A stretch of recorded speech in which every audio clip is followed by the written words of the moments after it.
শেখ হাসিনার সাথে ফোনে কথা বলা সেই আওয়ামী লীগ নেতা গ্রেফতার হলেন পালিয়ে যাওয়ার পর শেখ হাসিনার সাথে ফোনে কথা বলা বরগুনা জেলা আওয়ামী লীগের সাধারণ সম্পাদক ও জেলা পরিষদ চেয়ারম্যান আলহাজ্ব মো.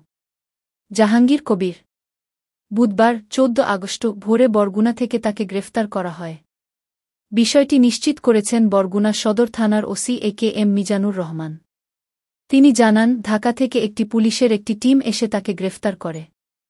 ধারণা করা হচ্ছে, শেখ হাসিনার সঙ্গে মোবাইলে কথা বলার পর বিশৃঙ্খলা এবং প্রতিবিপ্লবের ষড়যন্ত্র করার অভিযোগে তাকে গ্রেফতার করা হয়েছে। তবে গ্রেফতারের কারণটি তিনি পুরোপুরিভাবে নিশ্চিত করতে পারেননি। এর আগে সোমবার ১২ আগস্ট সাবেক প্রধানমন্ত্রী শেখ হাসিনার সাথে ফোনে কথা বলেন আওয়ামী লীগের এই নেতা।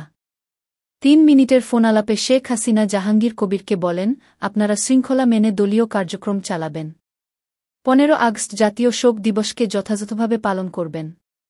মো. জাহাঙ্গীর কবির শেখ হাসিনাকে বলেন, আপা আপনি ঘাবড়াবেন না, অর্থাৎ মনোবল হারাবেন না। আপনি ঘাবড়ালে আমরা দুর্বল হয়ে যাই। আমরা শক্ত আছি। শেখ হাসিনা বলেন, আমি ঘাবড়াব কেন? আমি ভয় পাইনি।